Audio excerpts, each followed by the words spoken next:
C'è un'estate in cui non sei solo spettatore, ma protagonista, insieme agli autori, alle storie e alle emozioni. A Perdas de Fogo torna 7 sere, 7 piazze, 7 libri. Il festival letterario dove ogni piazza diventa un incontro, ogni sera una scoperta e ogni libro un dialogo da vivere insieme. Dal 27 luglio al 2 agosto, siediti tra le persone, ascolta, domanda, emozionati, perché ogni voce conta, anche la tua. 7 sere, 7 piazze, 7 libri. A Perdas de Fogo. Il pubblico è parte della storia.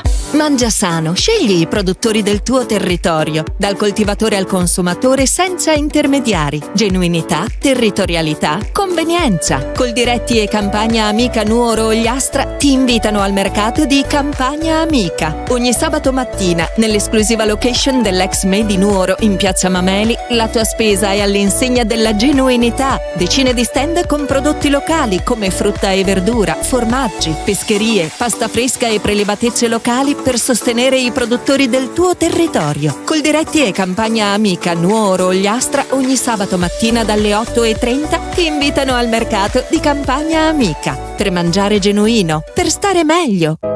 Ogni volta che entro qui so che ci sei, sempre al mio fianco. Sono pronto a sostenerti in tutti i reparti, corsia dopo corsia. Dagli alimentari al sushi sul momento, passando per macelleria e pescheria. Insieme sposiamo solo la qualità. E se non hai voglia di cucinare, scopri la freschezza del reparto gastronomia. Delizie pronte da gustare, buone come fatte in casa. Vivi la tua spesa con amore all'Eurospar Tortolì. In offerta yogurt mix Müller vari gusti 150 grammi a 79 centesimi. Nutella Ferrero 950 grammi a 5,99 €. Birra al limone Icnusa 3x33 cl a 2,79 €. Caffè Lavazza crema e gusto classico in grani 1 chilo a 15,99 €. Eurospar, via Bertulotto 2, Tortolì. Tutti i giorni, orario continuato dalle 8:30 alle 21. C'è un luogo dove si sta davvero bene, dove i profumi sono inebrianti e dove la simpatia e la cordialità sono di casa. Icnos Aristopub, la pizzeria e il ristorante da vivere con tutta la famiglia, gli amici o la persona speciale. Le pizze sono cotte nel forno a legna e vengono proposte in tantissime varianti super gustose. Il ristorante segue la tradizione sarda, dalle ricette antiche a quelle più moderne, e solo con prodotti freschi e selezionati. Icnos Aristopub, in pieno centro, in via Monsignor Virgilio 42 a Tortolì. Per info e prenotazioni 0782 4504 12. Seguici anche su Facebook e Instagram.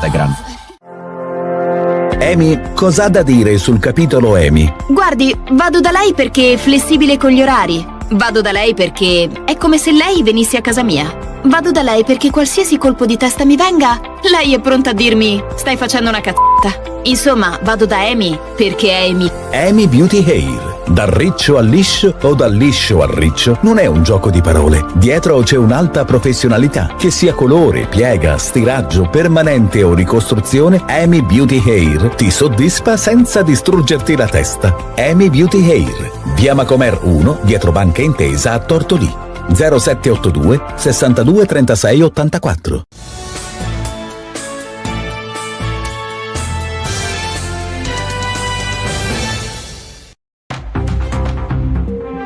Buongiorno a tutti e a tutte da Federica Melis, ben trovati al secondo appuntamento della mattina con Stella Dice Che, con il notiziario e le news dall'Ogliastra. Partiamo con la cronaca. Si terranno nel tardo pomeriggio di oggi alle 18 nella chiesa parrocchiale di Barissardo i funerali di Simone Concas, il ragazzo di 19 anni ucciso la scorsa settimana in una lite nei pressi del campo sportivo del paese. Nei giorni scorsi è stata eseguita l'autopsia e l'esame ha confermato che Concas è morta a causa di 2 coltellate, una che ha raggiunto il cuore, l'altra il polmone. Al termine degli accertamenti la procura ha disposto il dissequestro della salma e il rilascio del nulla osta, consentendo alla famiglia di celebrare le esequie. In occasione dei funerali il sindaco Ivan Mameli ha proclamato il lutto cittadino, decisione condivisa all'unanimità del Consiglio Comunale. Nel suo messaggio il primo cittadino ha invitato la comunità a stringersi attorno alla famiglia del ragazzo nel rispetto del dolore, sottolineando la necessità necessità di lasciare che la magistratura e le forze dell'ordine accertino fatti e responsabilità senza alimentare giudizi non supportati dagli esiti delle indagini. Queste le parole dell'amministrazione comunale. Mameli ha inoltre ribadito che la tragedia non rappresenta l'identità di una comunità fondata su accoglienza, solidarietà e rispetto. Intanto arrivano anche novità fortunatamente buone sulle condizioni della giovane rimasta ferita durante quei drammatici momenti. La ragazza di 22 anni che è stata investita prima della lite è stata dimessa dall'ospedale Brozzo di Cagliari dopo 5 giorni di ricovero. Ha fatto rientro a casa dove proseguirà la convalescenza. Proseguono intanto anche le indagini dei carabinieri. Nella giornata di ieri i militari della compagnia di Lanusei sono tornati sul luogo del delitto per effettuare nuovi rilievi. Al vaglio ci sono anche i telefoni cellulari delle persone coinvolte e degli amici. Per l'omicidio è indagato un sedicenne che ha confessato il delitto ed è detenuto nel carcere minorile di Quartuccio. La procura di Lanusei indaga inoltre il fidanzato 23enne della ragazza ferita, nei cui confronti viene ipotizzato il concorso in omicidio volontario. Le indagini sono coordinate dalla procura di Cagliari per i minorenni e la procura di Lanusei, quindi le indagini sono in corso. Vi daremo conto degli ulteriori sviluppi su questa terribile vicenda. Andiamo avanti, ci spostiamo a Ierzo perché l'ondata di caldo che ha colpito la Sardegna ha provocato gravi danni ai vigneti di Ierzo. Per questo la giunta comunale ha deliberato la richiesta di riconoscimento dello stato di calamità naturale da trasmettere alla regione Sardegna insieme alla domanda di concessione di aiuti economici a sostegno delle aziende agricole. Secondo l'amministrazione guidata dal sindaco Carlo Lai, le alte temperature hanno inferto un duro colpo alla viticoltura del territorio, uno dei settori trainanti dell'economia locale, rendendo particolarmente difficile la ripresa senza un intervento concreto delle istituzioni. Il comune ha inoltre fornito le prime indicazioni agli imprenditori agricoli. I titolari delle aziende sono invitati ad attenersi alle comunicazioni ufficiali che saranno diffuse nei prossimi giorni dal comune e dai servizi territoriali di Laore e Argea, che illustreranno le procedure per la richiesta degli eventuali ristori. Nel frattempo, a scopo conoscitivo, gli agricoltori sono invitati a documentare i danni subiti con fotografie e video accompagnati da una breve relazione descrittiva da inviare all'indirizzo di posta elettronica del protocollo comunale dell'ente appunto di Ierzo. L'amministrazione precisa che potrebbero essere attivate ulteriori modalità di segnalazione attraverso piattaforme dedicate. Ci spostiamo ora a Lanusei perché è stata una giornata all'insegna della memoria, della storia e dell'identità, quella di lunedì, in occasione della festa di Maria Ausiliatrice. Le celebrazioni hanno assunto un significato ancora più speciale nel centenario della chiesetta campestre edificata nel 1926 dai reduci della Prima Guerra Mondiale.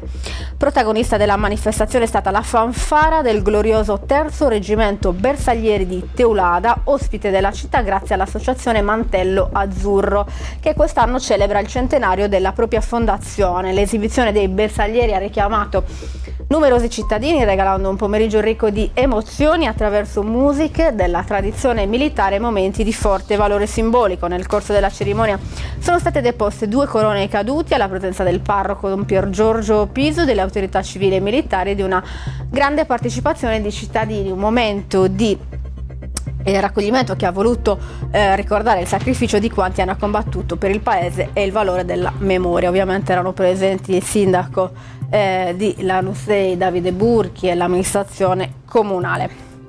Ci spostiamo ora a Lanusei, all'Ozzorai, un invito alla solidarietà rivolto a cittadini e turisti. Domani, giovedì 30 luglio, l'Ozzorai ospiterà una giornata dedicata alla donazione del sangue promossa dall'amministrazione in collaborazione con l'Avis Comunale Tortoli Arbatax e Tancao Beach.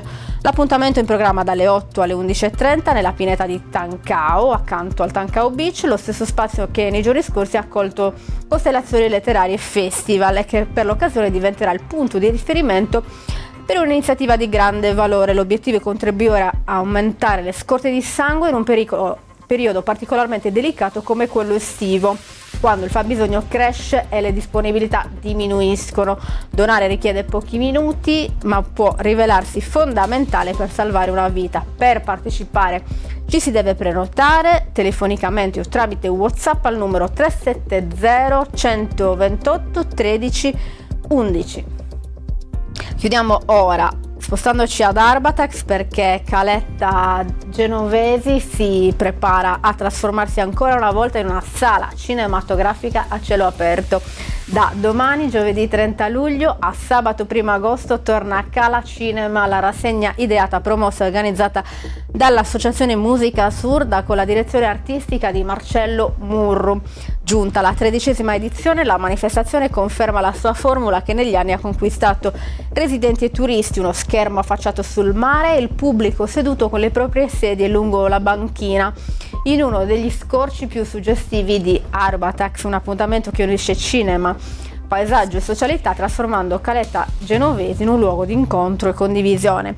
Il programma propone 3 opere del cinema internazionale, tutte presentate nei principali festival europei, accomunate dal tema dei rapporti familiari, in particolare del legame tra genitori e figli. Ad aprire la rassegna giovedì 30 luglio sarà Sentimental Value del regista norvegese Joachim Trier, vincitore del Grand Prix al Festival di Cannes 2026.